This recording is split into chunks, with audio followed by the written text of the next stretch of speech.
Soy un constructor de hogar y escuelas. Construyo tu ciudad y carreteras,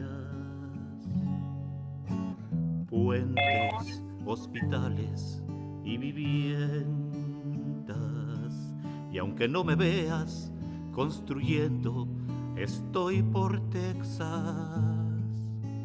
Soy un habitante de esta tierra, con sangre de bisonte en la pradera, libre, sin frontera y sin bandera. Y aunque no lo veas construyendo, estoy por Texas. Soy un constructor de tus jardines, palacios, aeropuertos, lo que quieras. Soy el constructor que menosprecias, el emigrante que tú quieres tras las rejas. Soy el constructor de tus escuelas. Mi cuerpo es de sudor, metal y arena, visto de mezclilla y herramientas, de casco y de chaleco, aunque no veas que trabajando estoy por Texas, construyendo, estoy por Texas.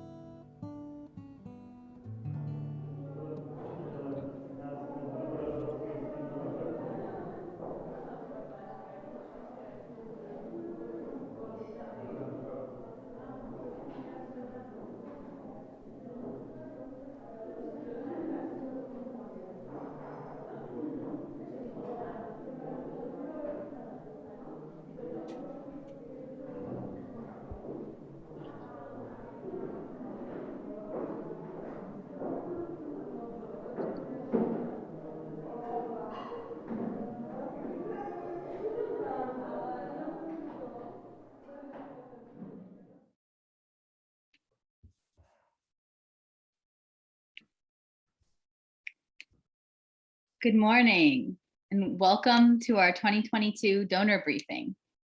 Thank you for taking the time to join us and for engaging with our work.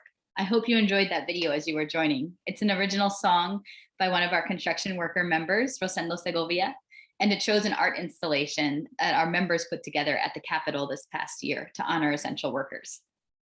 My name is Emily Tim. My pronouns are she, her, ella, and I am the co-founder and co-executive director of our family of organizations here at Workers Defense. This year, we are celebrating our 20-year anniversary for Workers Defense Project, and it's been an incredible journey to see our organization grow from a scrappy volunteer-led group in Austin to a respected statewide organization led by our immigrant worker members in Austin, Dallas, and Houston. I'm excited to have this opportunity to share our past year's work, our victories and lessons learned, as well as our goals for the upcoming year with you today. Before we get started, just a few housekeeping things. Please make sure that your microphones are muted throughout the presentation. If you're comfortable, we'd love it if you take a moment now to introduce yourself in the chat so that we can all get to know each other a bit better in this virtual world. And we'll go through our prepared presentation and then leave some space at the end for questions. So please feel free to throw any questions that might come up in the chat as we go along, and we'll answer them at the end. I'll be leading this presentation along with some of our other staff. On that note, I'd like to introduce my co-leads for today. First, we'll have our Civic Engagement Director, Diana Ramirez, our Communications Director, Juan Benitez, and our Better Builder and Policy Director, Jessica Wolf. I think it goes without saying, although it should always be said, that we have an incredible and dedicated team of organizers and strategists who make our work possible. Diana, can you introduce yourself and pass it on? Good morning, everyone. My name is Diana Ramirez. My pronouns are she, her, ella, and I'm the Civic Engagement Director at Workers Defense. I've been at the organization for almost 8 years now, and I'm really looking forward to sharing about our civic engagement program more with you today. I'll pass it on to Juan. Hi, everyone. My name is Juan Benitez, pronouns he, him, él in Espanol, and I am the Communications Director at Workers Defense Project. I've been with the organization for about 2 years now, and I'm excited to see to share with you all what our communications team has been up to. I'll hand it off to Jess. Hi, everyone. My name is Jessica Wolf. Pronouns are she, her, ella. I'm the Better Builder and Policy Director at Workers Defense. I've been here for over 4 years. And I'm really excited to share with you about the work we've been doing with the Better Builder program. And I'll pass it back to Emily. Thank you all. So today we will be sharing some of our work and our victories from 2021, and also give you a look at what we have planned for 2022 as we head into the midterm elections. So some of you may already be familiar with the work of our family of organizations. This year, as we celebrate our 20th anniversary, our organization is stronger and bigger than ever. We're making waves across our state thanks to the incredible work of our members, staff, and our supporters like you. So without further ado, let's dive into who we are and our theory of change. So Workers Defense is a membership-based organization that builds power for low-wage workers and immigrants across Texas. We wage and win policy and electoral campaigns led by our members, and we hold elected officials accountable to their promises, especially those who are C4 endorsed and help get elected once they're in office. The core of our work is led by this mission. We believe that in order to effect real and tangible change in our communities, those who are directly affected by oppression and those closest to the harm must lead the work. That's why our members are at the forefront of our organization's work. They screen and endorse candidates, they lead committees to guide our work, and they serve on our board of directors. Our members lead our work from the ground up. At our core, we are an organization fighting for dignified working conditions for immigrant construction workers. But we know that we can't take on economic injustice without addressing the intersecting issues of racial justice, gender inequality, access to healthcare and social safety nets, and the disproportionate impact of climate change on communities of color. And at the end of the day, that all means fighting for a more representative democracy that centers working people. As we reflect back on the work we did in 2021, it's important to understand the context of the world and our state in that time. With the COVID-19 pandemic still raging through our communities, we saw a disproportionate impact on frontline workers, low-wage workers, and Black and Brown communities. And the pandemic has just exacerbated existing problems faced by workers in Texas that our organization has been fighting against for decades.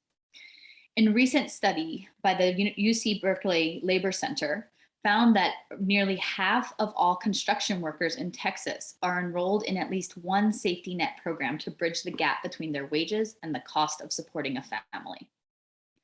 Texas construction workers are reaching for lifelines for their families to make ends meet and put food on the table.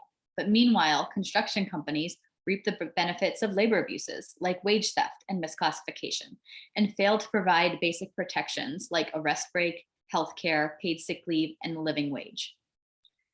Just take a look at the skyline in any of our Texas major cities, and you can see that the construction industry is booming.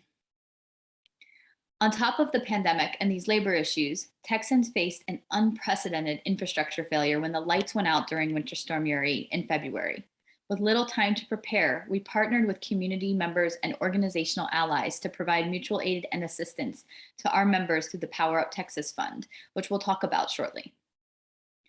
2021 also saw a regular Texas legislative session followed by 3 special sessions.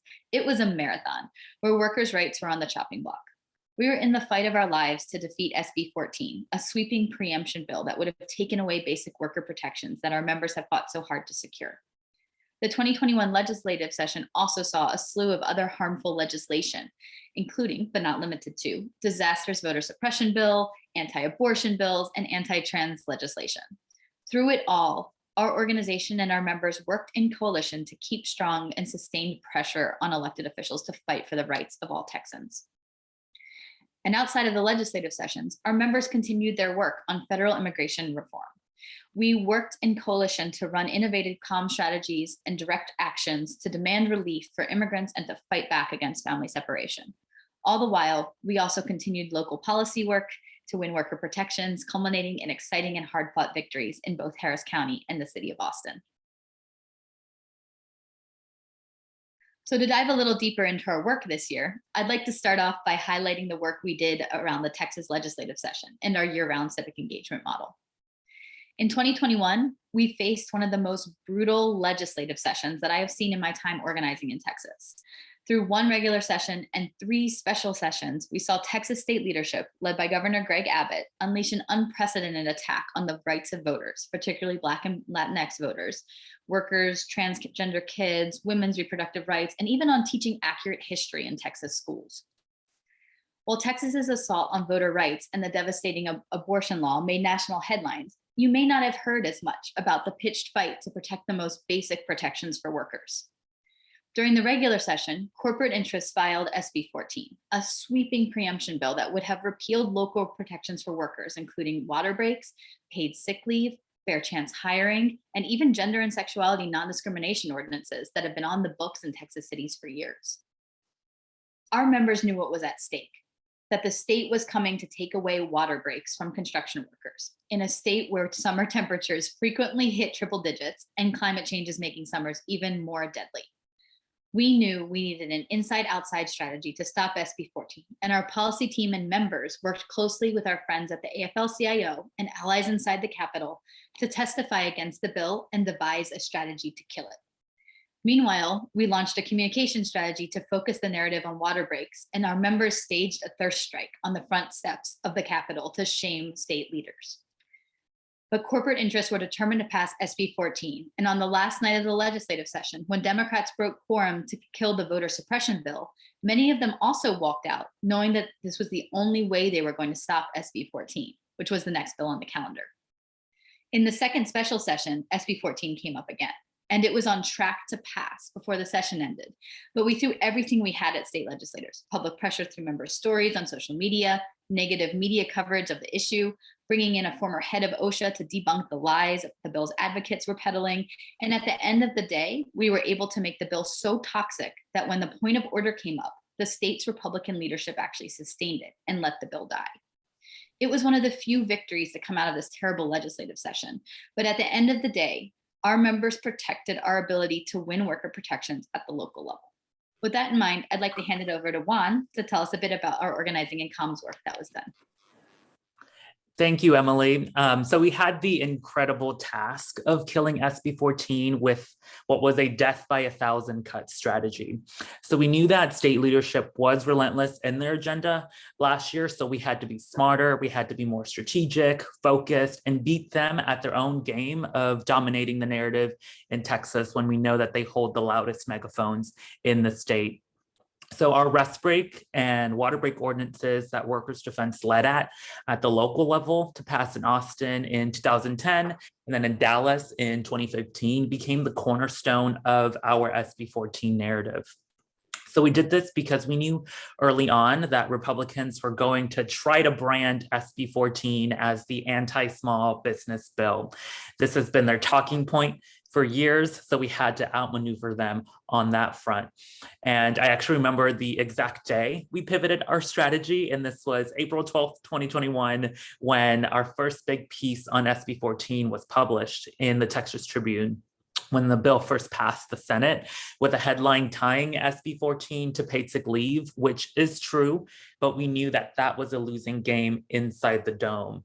And if we fell into the trap in the game that Republicans wanted to play, which was make SB 14 all about paid leave and the burden on businesses and small businesses, then SB 14 would ultimately pass.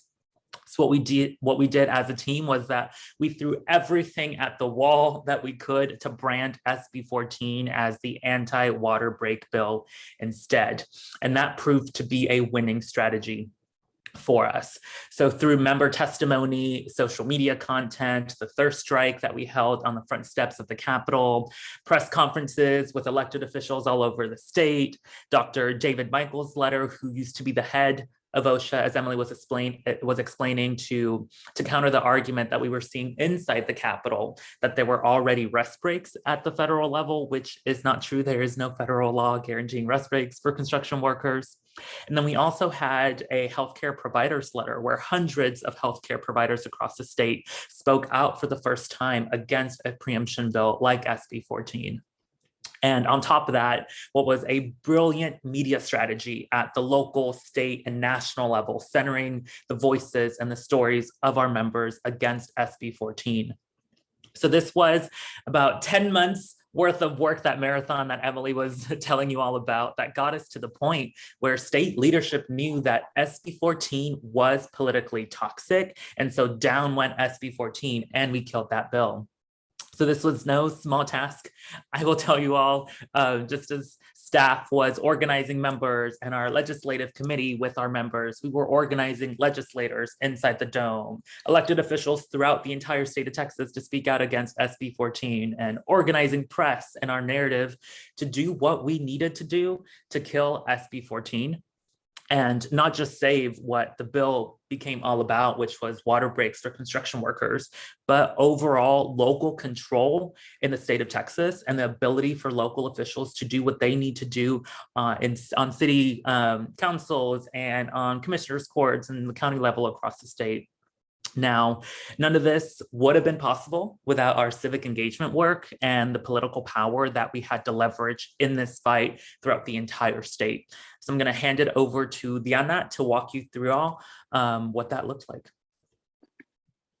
Thank y'all. I think y'all are really painting a picture of what the SB 14 fight was about and looked like. But though 2021 was an off year for electoral work, Workers Defense is dedicated to year-round civic engagement. Our electoral work, like the rest of our organization, is driven by the policy priorities of our members. Our electoral work and our civic engagement work thus feed into our issue-based work. Our civic engagement work is guided by our COPE members, which is a group of leaders in each of our counties. And this committee does the hard and important work of screening and endorsing our labor champions, or targets, as I like to call them. Based on the recommendations of the COPE, our civic engagement team gets to work running robust field programs for our endorsed candidates. With strategic focus on engaging Black and Brown voters, after elections are won, our work continues. In 2021, in an off year, our members continue to flex their political power both at the Texas legislature and in our cities and communities. For example, in Austin, our members work hard to defeat harmful ballot propositions that will significantly impact working communities. In Dallas, our members engage in direct action, applying significant pressure on Senator John Cornyn to support immigration reform. And in Houston, our members played leading and pivotal roles in the creation of the Harris County Essential Workers Board, which you'll get to hear more about from Emily in a few minutes. But in fact, long before this was even a conversation, our members endorsed and supported Judge Lina Hidalgo's campaign laying the foundation necessary to organize the worker board. Then there was our work around the Texas legislative session. Throughout several sessions, we contacted voters and kept them informed about the different bills and pieces of legislation making their way through the chambers. We engaged more than 6,000 voters and members through text and online petitions, most of whom were voters we had previously engaged during the 2020 elections. And we drove almost 2,500 calls and emails to legislatures to help defeat SB 14. As our civic engagement program continues to grow, we are dedicated to ensuring that we are building political power for our members and workers across Texas to have a voice in shaping the policies that affect their lives. In fact, we have formed a C4 table with coalition partners to form Texas for All, where we will be working to make, share, and pilot electoral plans that are geared towards making Texas a vibrant and equitable state for all. We know that when our communities are engaged, empowered, and organized, they can make a significant impact in our state. Going into 2022, building that political power and empowering workers will continue to be our main priority. And with that, I'll pass it back to you, Emily. Thank you, Juan and Diana. So I think that our focus has long been at workers' defense, that we know we can build progressive power at the local level and win and pass progressive policies. And so I want to talk a little bit about some of our local work, even in the backdrop of these big fights at the state legislature. So one of our biggest and most important victories last year was the creation of the Harris County Essential Workers Board. So the board was officially established on November 30th in 2021. It's the first of its kind in the country. The Workers Board will be made up of essential frontline workers and local advocates, and will meet to discuss how to best serve the needs of essential workers.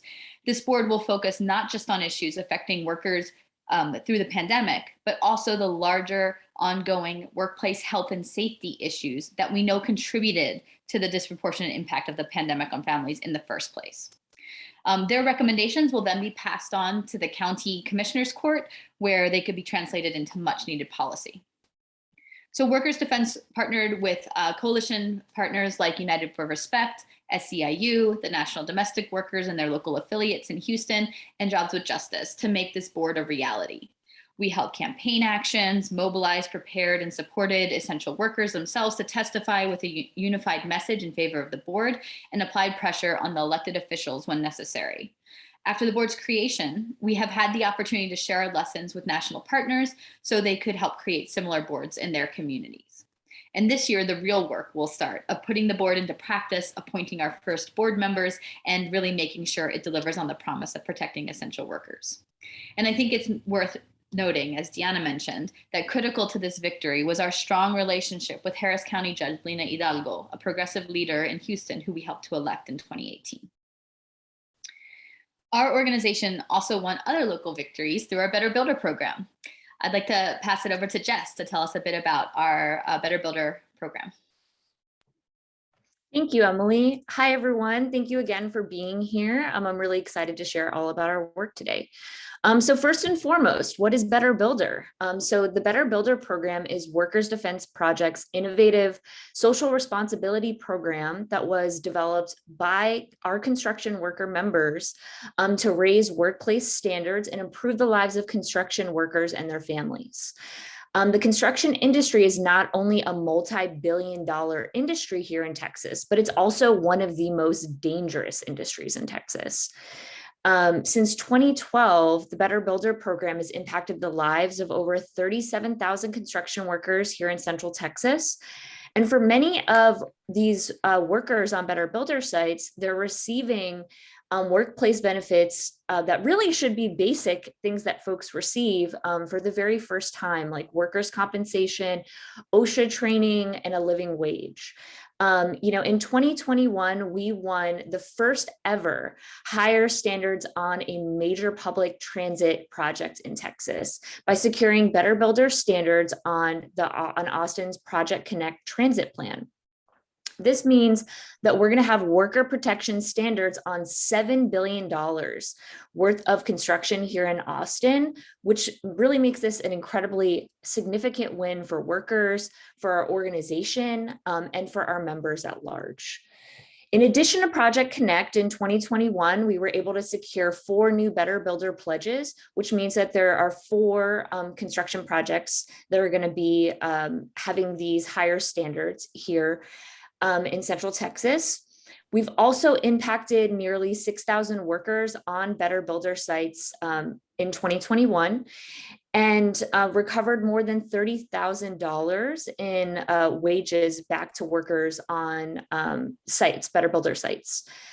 This year, as a result of the sustained work that we've been doing since our founding, we also received funding from the Family and Workers Fund, which I believe I saw that they were here, specifically for the Better Builder program. And this is a huge investment into the Better Builder program, and it really shows the power of our work and our members' work.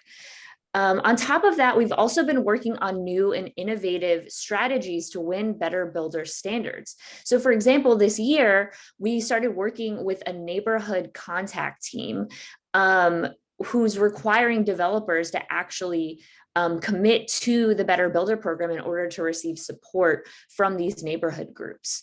We actually have successfully secured a Better Builder standards on a larger development in Austin through this strategy. And we are excited about the prospect of utilizing new tools and strategies like this as we expand and grow. And with that, I will pass it back to Emily. Thanks, Jess. That's really exciting. And we're so grateful for the support from the Families and Workers Fund. So at Workers Defense, as we mentioned, we see our work as intersectional. We can't organize construction workers in Texas without talking about immigrant rights in an industry where at least 50% of the workforce is undocumented. With the election of Joe Biden and Kamala Harris, we had the best opportunity in a decade to pass comprehensive immigration reform. Our members joined national allies to demand a pathway to citizenship for the 11 million undocumented people who are part of our community. Our members organized virtual and in-person actions, participated in national press events, and fought like hell for their families. It was bitterly disappointing when immigration reform failed to be included in the budget bill. And for our members, it will continue to be a major priority to fight for immigration reform and administrative relief for immigrant workers in the coming year. With Latinx and Black voters playing such a key role in electing Biden and Harris, we will continue to demand that this administration uphold its promises to create a pathway to citizenship and to stop the deportation of a record number of immigrants. Meanwhile, our work will continue at the local level to disrupt the arrest to deportation pipeline through the local policies that reduce racial profiling and arrests for low-level offenses, like our Dignity for Dallas campaign in North Texas. Lastly, for this section, I want to highlight the work that our organization and our members did around Winter Storm Uri. When the lights went out in February, our staff and members were among those who were affected. This massive infrastructure failure, like so many other things, affected working families and communities of color disproportionately. As soon as we were able, Workers Defense worked in coalition to ensure that our communities receive the support and aid necessary for them to survive the winter freeze. In Austin, our members led a grassroots effort to get food and water to the most hard-hit communities. We partnered with local officials, a tenant organizing group, and a local coalition of restaurants to deliver tens of thousands of gallons of water and thousands of hot meals to people who were without heat and running water for days or even weeks. During the first few frigid days of Winter Storm Uri, Workers Defense Project partnered up with Texas Organizing Project, Texas Freedom Network, Planned Parenthood Texas Votes, and Texas Civil Rights Project to launch the Power Up Texas Fund. We knew that state government would not be ready or willing to assist Black and Brown communities who would be the most hard hit by the storm and its aftermath.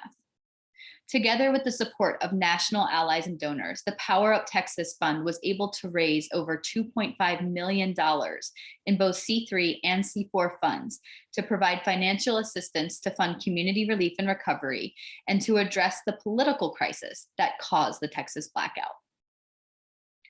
All in all, we provided over 1,000 Texas families with $1 million in financial assistance and re-granted $100,000 to community organizations that stepped up to provide assistance to the most hard-hit communities. But we knew that our fight had to go beyond emergency assistance. And the Power Up Fund C4 organizing funds allowed us to organize around the political crisis that led to the blackout. This was a massive operation for us in what was a humanitarian crisis unlike Texas had ever seen. And we also realized that this is probably not the last climate crisis that we will have to respond to here in Texas. I'll pass it now to Juan to share how some of our innovative comms and narrative shift work ensured that the voices and work of our members during this time did not go unnoticed. Thank you, Emily. So in all of these deep dives into our work that Emily, Jessica, and Yana have walked you all through, we're building power for workers, right? And from our end, from the comms end, we're building media and narrative power for our members and our communities. So I'm going to give you all some examples of how we were doing this, or we did this in 2021. So for our Power Up Texas strategy, we launched our #Abbott Blackout campaign to ensure that Abbott and his failures to weatherize our grid were held responsible for the Winter Storm Uri crisis. So we held a digital day of action in the week following the storm, and we collected stories from all over the state as well. Now, our campaign trended on Twitter. One of our members went viral, and this paved the way for our feature in Vogue magazine. So we're featured all over Vogue's social media accounts for our efforts during Winter Storm Uri. And this was about 4 months of work, y'all, and it wouldn't have been possible without our Power Up Texas Fund and our members and the relief that we provided to our communities. So from interviews with our members to a national search for a Latina photographer that we would fly into Austin for the weekend. And then of course, securing all of these amazing shout outs on social media for Workers Defense. So if you haven't checked it out, the links are in the chat. It's really an incredible piece. So definitely check it out. Now, what we also did was during the Democratic quorum break, and we knew that we needed to keep energy up for our representatives and lawmakers to continue taking bold action against the most regressive agenda that we were seeing at the Texas legislature. So we did this with our Quorum Busters campaign to shore up support for the quorum break as well. So for everyone in the room who is a Ghostbusters fan, this campaign is for you. Everyone loves it. And shout out to Christopher Enriquez, who's kind of clicking through the slides for these amazing graphics for the Quorum Busters campaign. Now, this campaign was also closely tied to our national coverage for the Texas for All infrastructure that we're building, which Emily is going to touch on in a little bit. Now, what we also saw was climate change become a common thread in our work last year. And what we're doing is that Workers Defense is leading the national narrative on this intersection between climate justice and workers' rights and bridging these two issues together. So we were in Politico, E&E News, The Nation, and then even Vogue had elements of this messaging. And this lens for why climate justice and workers' rights being addressed together led us to a huge victory when the Biden administration last fall announced that they were taking steps to put in place a national heat standard to address heat-related deaths and accidents on the job that we know are only going to worsen due to climate change. So that narrative, you see it on the screen here, that was something that our members helped build, and their stories and their experiences were front and center in that announcement as well. So it was actually really cool to see what we were able to build and that narrative made it to the White House. And then of course, we already touched on the Essential Workers Board in Harris County. That same local, state, and national coverage is what we're building now. We've already landed a feature in Al Jazeera Plus to their millions of newsletter subscribers all over the world. And for all of our supporters in the virtual room right now, I'm going to give you all some really exciting news. So right now we are currently working and interviewing for a feature with Time Magazine on our campaign to pass the Essential Workers Board. So that'll be coming up later this year, y'all. Really exciting. Workers Events is going to be in Time Magazine. And this is what it's all about for us. We know we're building power, and media power is one of those pillars to our work as well. So I'm excited for what we have planned in 2022, where our comms work will go next, especially in the midterm elections this year. So I'm going to hand it off to Emily to share more about what's to come this year. Thanks, Juan. So now as we look forward to 2022, we want to share a bit about our goals and upcoming campaigns. So this year, we will be working to empower our members even more to make decisions and steer the direction of our organization. That's who we are. That's how we do things. We will continue to build power for construction workers and their families by providing critical legal services, educating workers, and organizing alongside those who are closest to the harm. We will win for immigrant families by fighting for a pathway to citizenship at the federal level and advancing strategic campaigns at the local level to stop the criminalization of immigrants and end family separation. We will harness the 2022 electoral cycle to advance the needs and priorities of our members by fighting for dignified working conditions, justice for immigrants, and empowering Black and Brown voters to take action. We've already hit the ground running as we head into the midterm election year. To tell us a bit more about that, I'll pass it back to Diana. Thank you, Emily.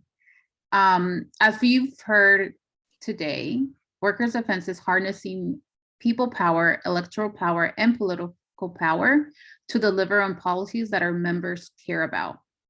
And as we go into 2022, our civic engagement program is focused on continuing our strong electoral programs to empower Black and Brown voters and win strategic campaigns to advance the needs of our communities.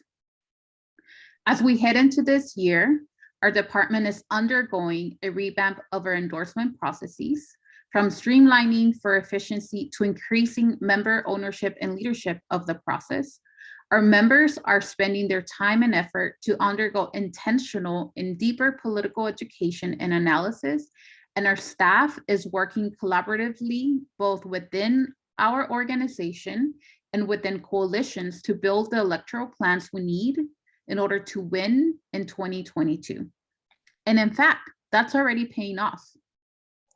Already, one of our endorsed candidates, Chito Vela, won a seat on the Austin City Council in the recent special election held on January 25th. Chito, a former board chair here at Workers' Defense, was screened and endorsed by our COPE. Our COPE has also endorsed 2 more candidates from the upcoming primary elections. Judge Lina Hidalgo for Harris County Commissioner's Court and Austin City Council member and former Workers' Defense organizer, Greg Casar for Congress. In the coming months, our members and our organizers will be hard at work running effective campaigns for these candidates. On that note, we'd like to show you one of our endorsement videos from this year. Yo nunca pensaría, cuando empecé con ustedes a los 21 años, que me estaría postulando por Congreso, y de verdad es porque me han inspirado y hemos hecho todo este trabajo juntos. Empecé a organizar con Proyecto de Defensa Laboral ahí en la ciudad, igual una huelga de sed de varias horas para ganar las primeras protecciones legales que tuvimos de la ciudad. Creo en la justicia laboral y creo que con Gregorio Casar tendremos la oportunidad de hacer esto realidad. ¿Quién es Gregorio Casar, el líder de los hispanos? Mi nombre es Gregorio Casar, gracias por reunirse aquí hoy. Hoy estamos lanzando un verano de resistencia en contra de ese delito. Él es el candidato que todo el pueblo merece. There are people in this community who cannot go to the bedside of an ailing parent in the hospital because they have to go to work. They can't take a day off because they have to pay the rent. They shouldn't have to make that choice. Hola a todos, es Gregorio Casar, concejal aquí de la ciudad de Austin, mandándole fuerza a toda la comunidad en este tiempo horrible. Durante los tiempos de emergencia, la tormenta Uri, él ha sido un gran líder para ayudar a nuestra comunidad en estos tiempos. Con Gregorio Casar en Washington, nuestra comunidad va a estar. Quiero hacer ese mismo trabajo a nivel federal. No lo puedo hacer yo solo. Tenemos que unirnos con los otros movimientos de todas las otras ciudades y estados. Pero creo que se necesita ese tipo de energía y como yo ya tengo esa experiencia a nivel local, tenemos que elevar al nivel federal. Aunque estuve chamaquillo hace 11 años y en 11 años más vamos a seguir en esta lucha, pero vamos a siempre seguir adelante. Me siento bien en mi, pues de veras muy orgulloso en mi corazón poder ser parte de este movimiento con ustedes. Entonces, muchísimas gracias.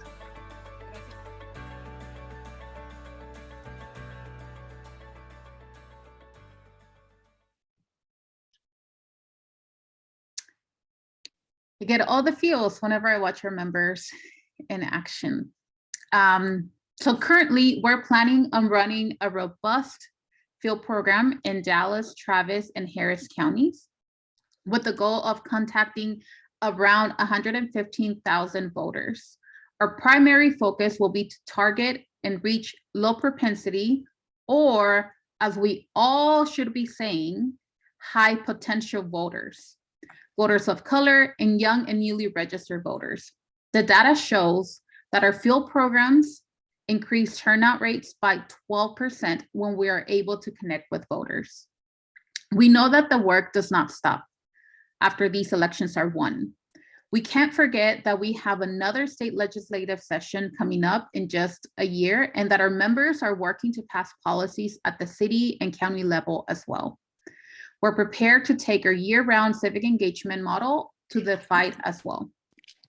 Similarly, we also know that the power of endorsement is not only in winning races, but holding elected officials accountable, especially our endorsed candidates.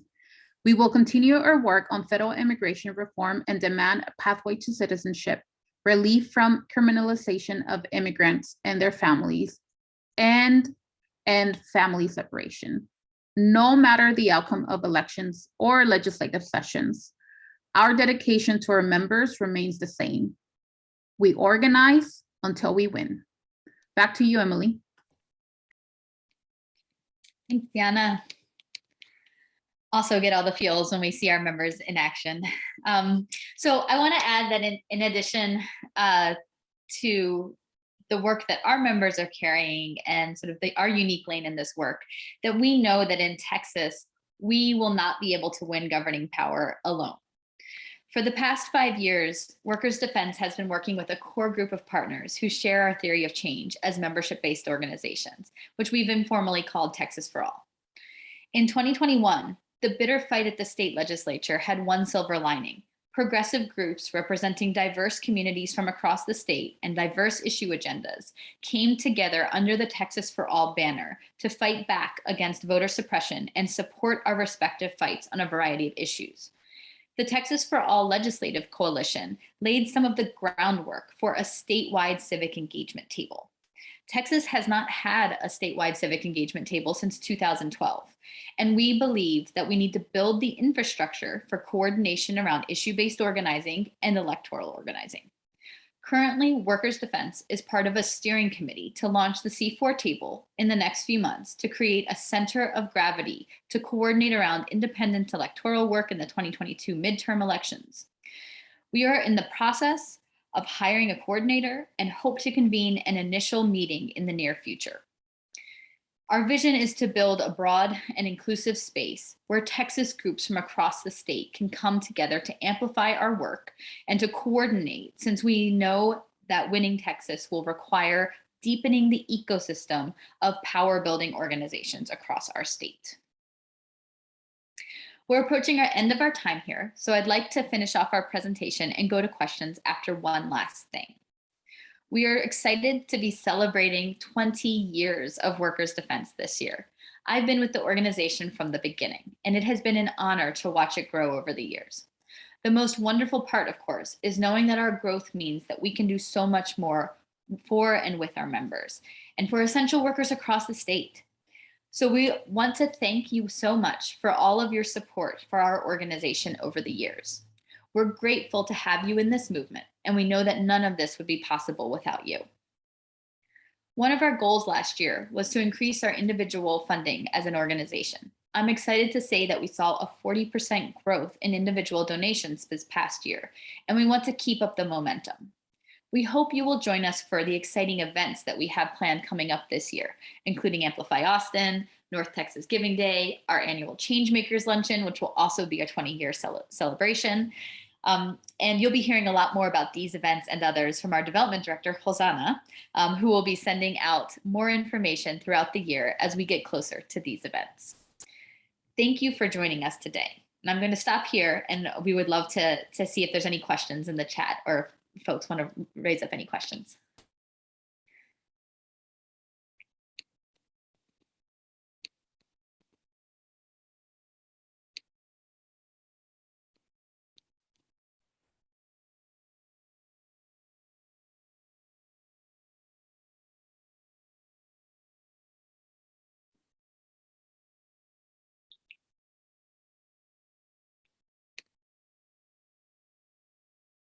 I see Leslie dropped a chat a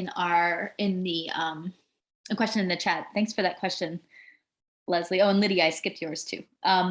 Okay, so Lydia, we'll do them in order. So Lydia's question is, do you have plans to start doing civic engagement work and organizing in new counties? Asking for Tarrant County.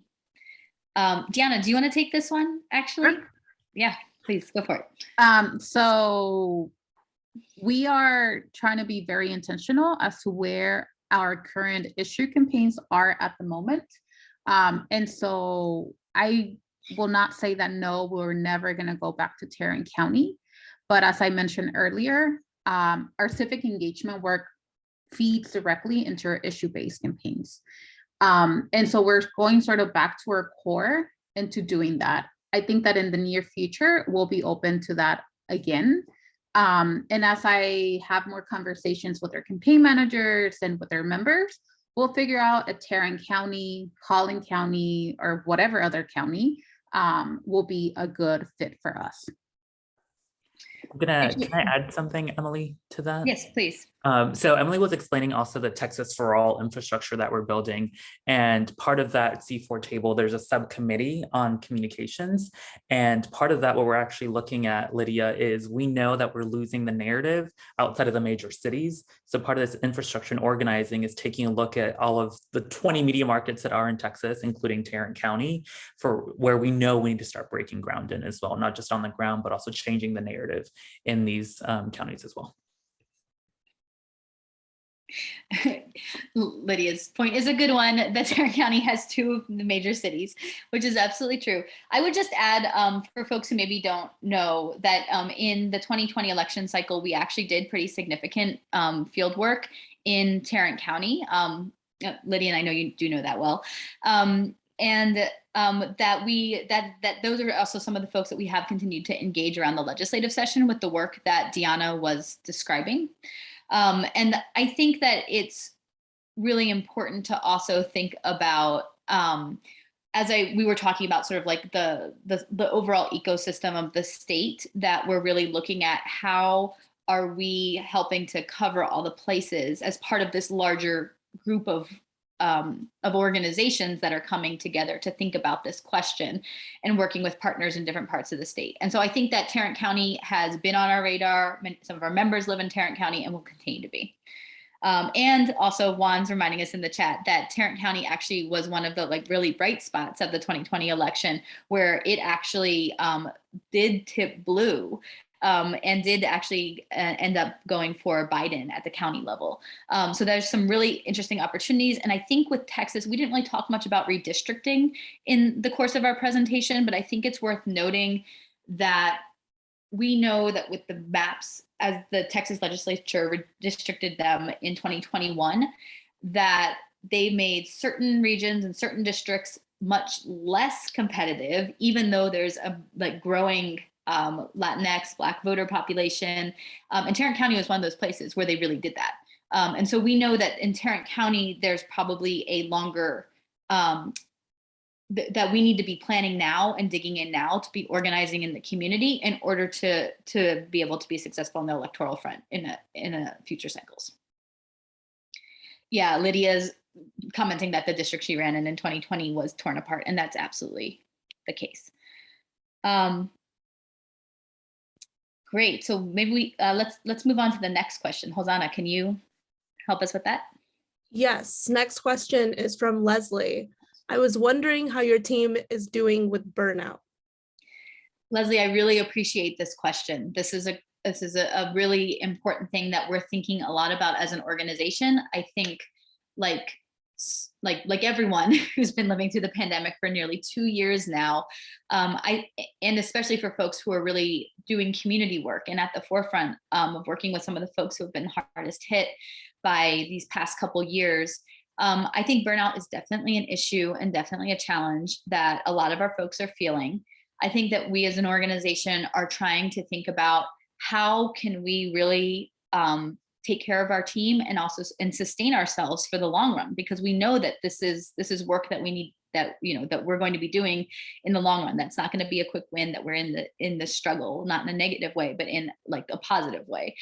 And I think some of the things we've been doing to help take care of our team is during the past couple of years, we've given additional PTO and time off so that people can really step back and take time to refresh and around their work. We've actually had the practice of having every other Friday off since sometime in 2020, whenever we started that, because we just know that like when we're all living in this constant pressure and constant trauma of what's been going on around us, that we really need to make time for that self-care. And that self-care also means being there to care for our community.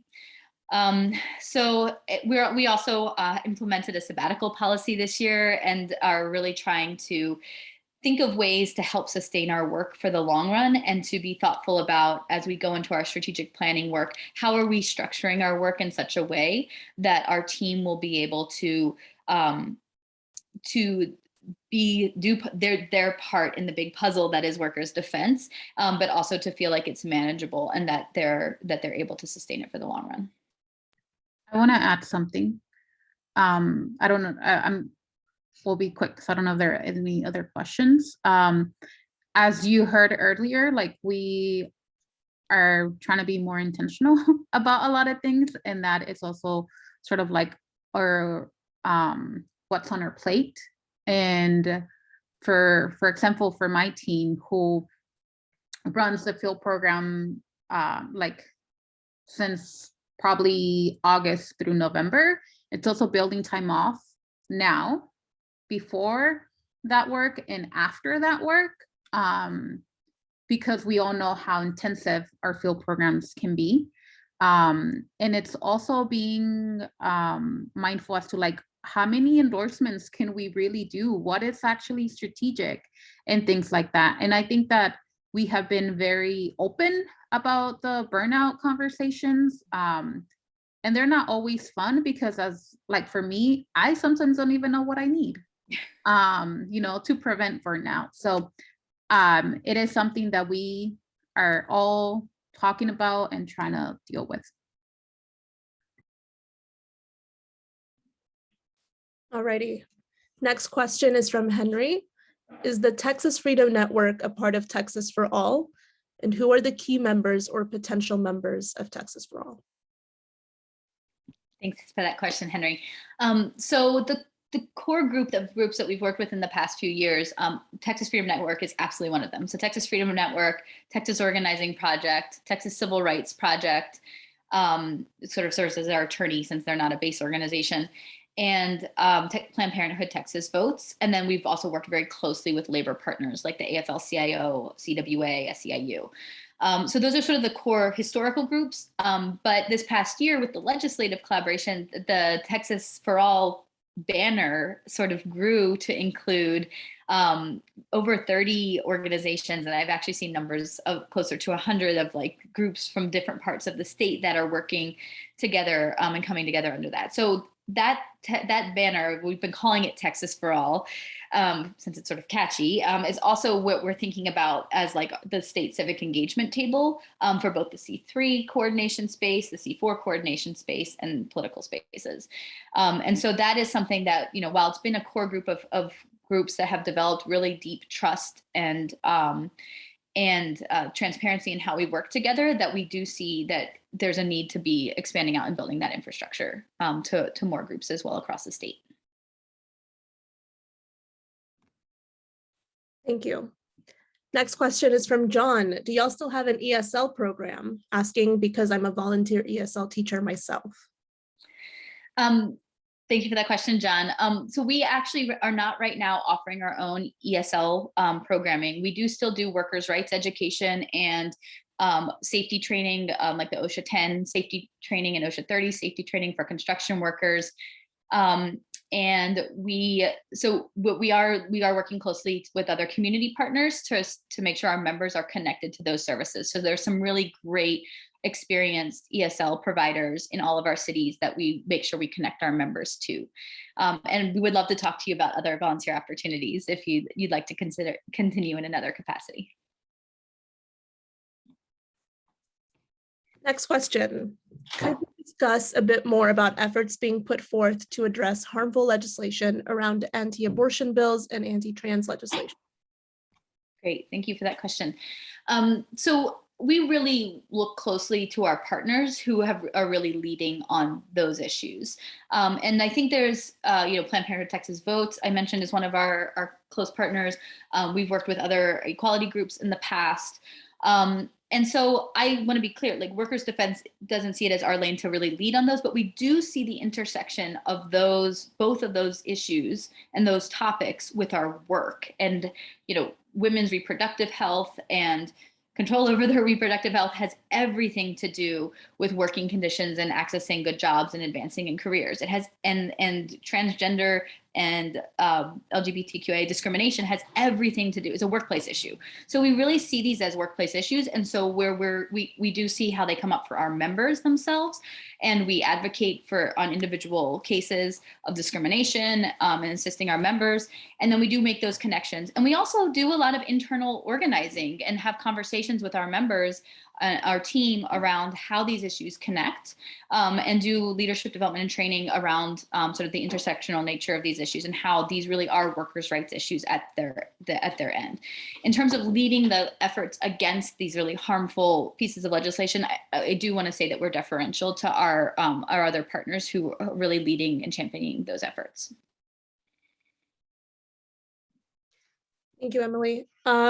We have about 3 minutes left.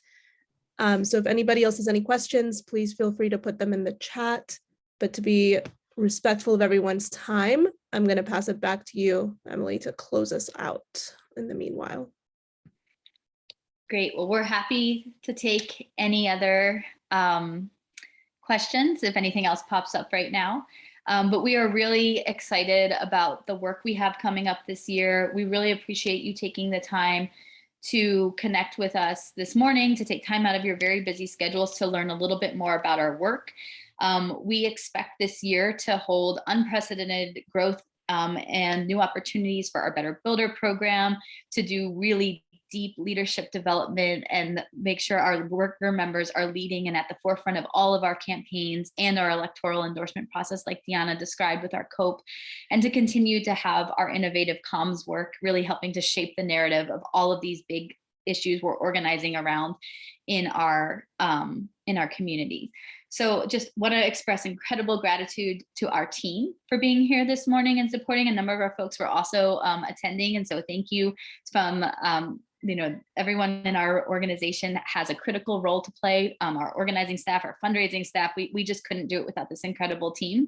And I want to acknowledge that and lift that up. And special thanks to my colleagues who were presenters this morning.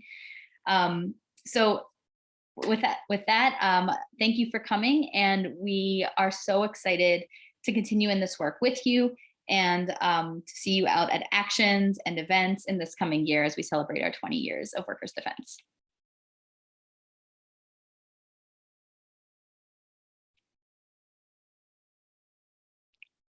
Thank you for